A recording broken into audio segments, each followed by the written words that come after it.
So the quotes this week have been from Sir Keir Starmer about AI, that they're going to ramp up AI adoption and they're going to spread AI adoption across every part of the UK. What do you understand from those statements from the government? What do you think that means? What do you think they plan to do?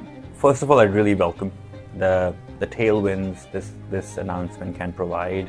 There are many bottlenecks along the way that government needs to step in to help. I mean, if you think about AI, there is a supply side of it, which is building new models and making models available in an infrastructure. So building the infrastructure as well to host the models, to train the models,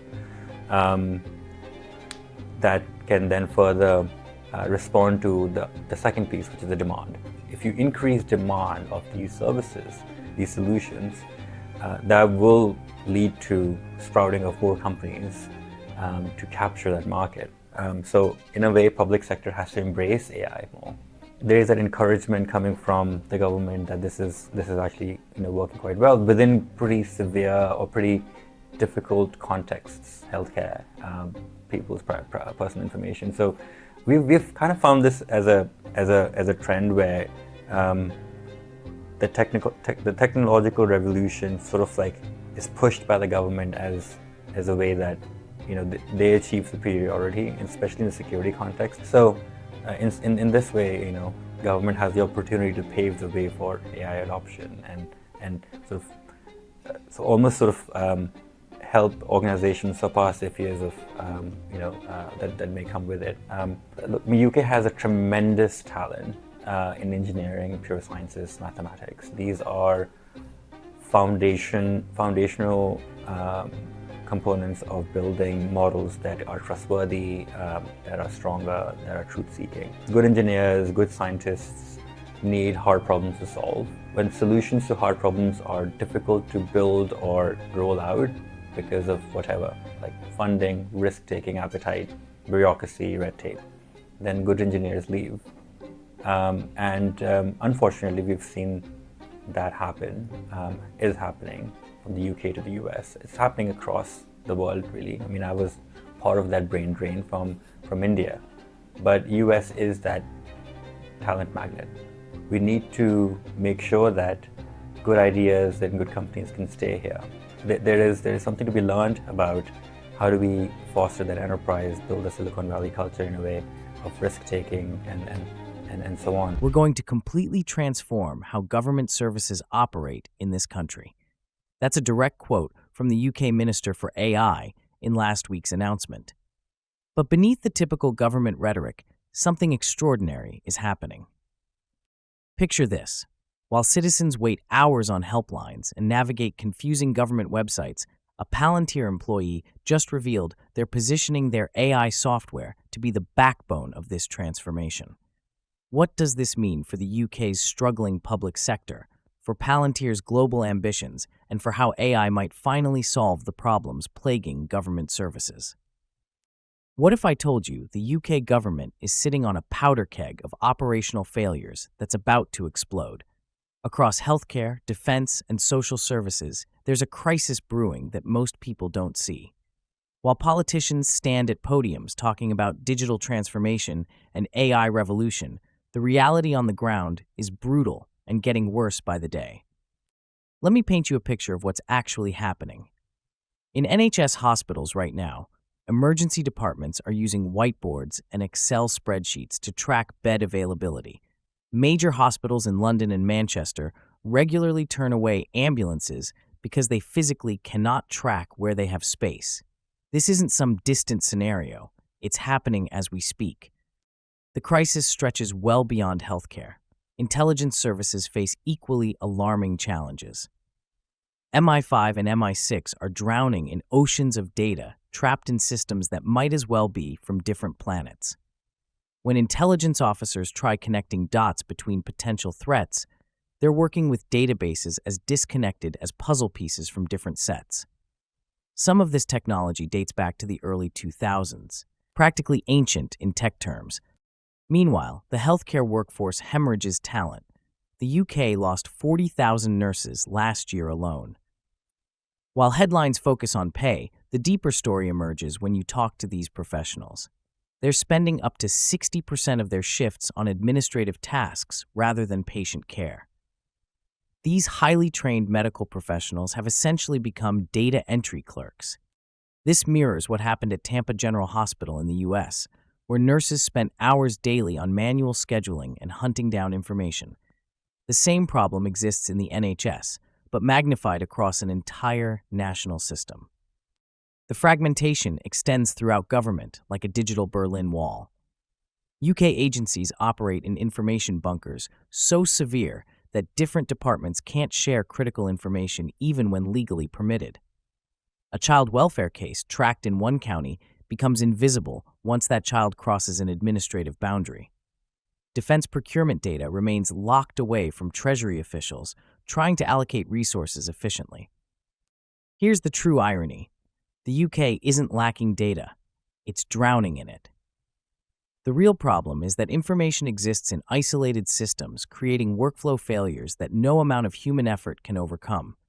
It's like having all the ingredients for a life-saving medicine, but keeping them in separate locked rooms. This explains why the UK's current AI push isn't about chasing technology trends. It's about preventing systemic collapse of essential public services. The government is pursuing AI because the alternative is watching critical public infrastructure deteriorate beyond repair. The dirty secret behind government tech failures isn't lack of data or poor analytics, it's the massive gap between insights and action.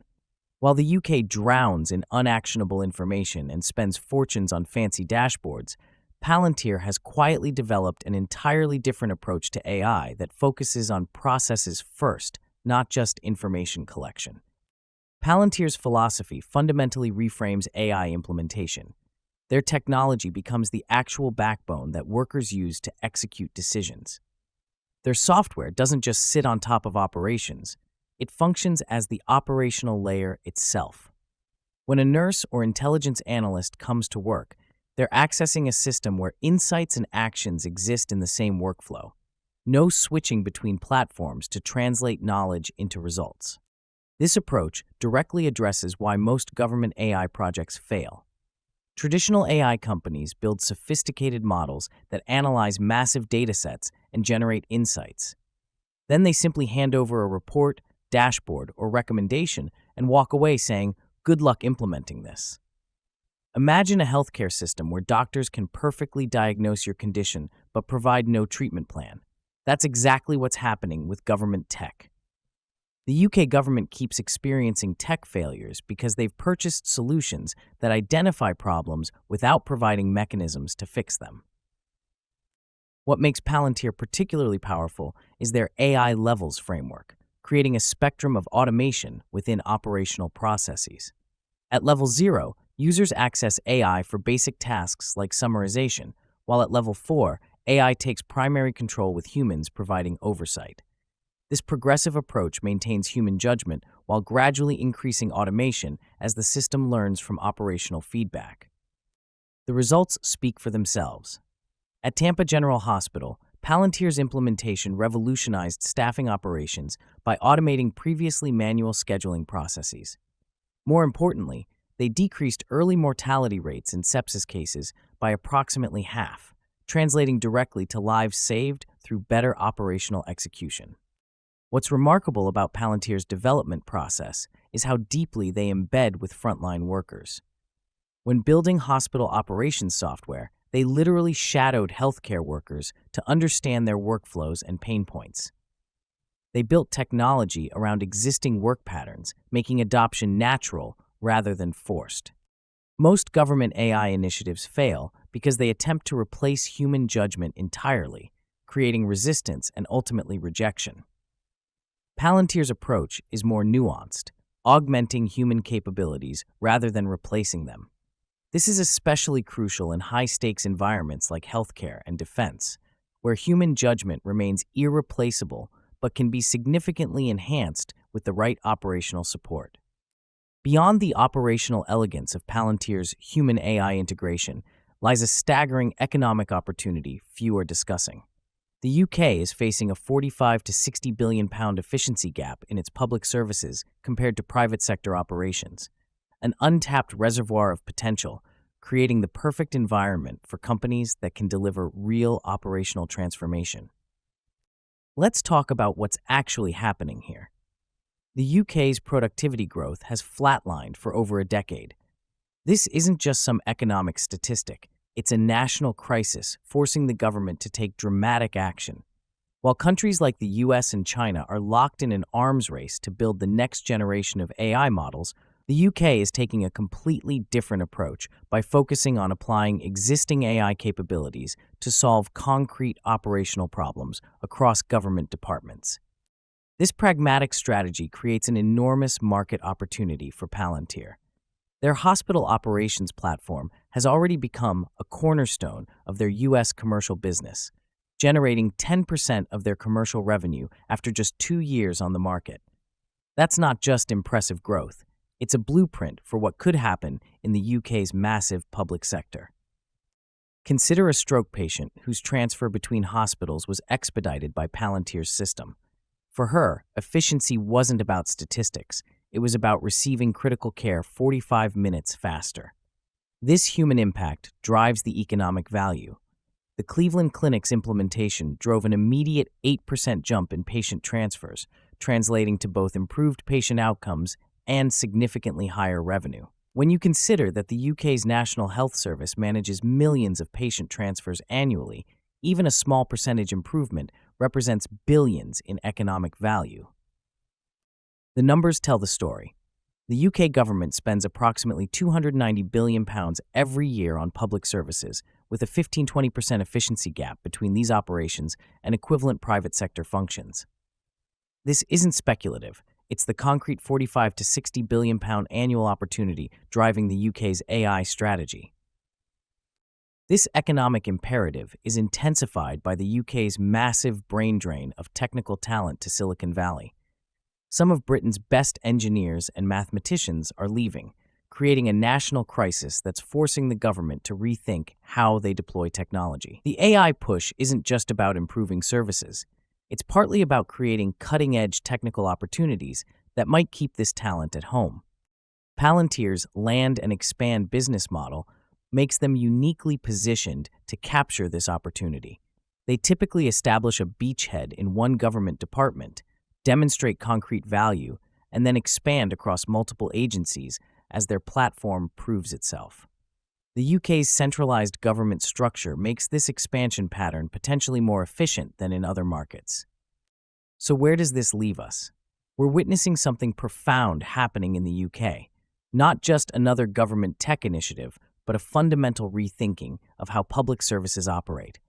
Sir Keir Starmer's commitment signals recognition that the old systems have reached their breaking point.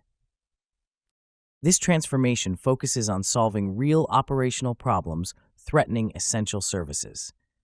Palantir's process-centered philosophy aligns perfectly with this approach, focusing on how work actually gets done rather than collecting more data.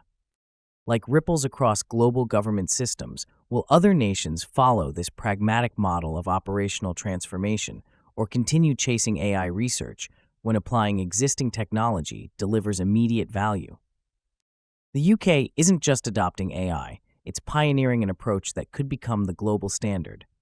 For investors and policymakers alike, this shift toward process-centric implementation reveals the next wave of economic and social transformation.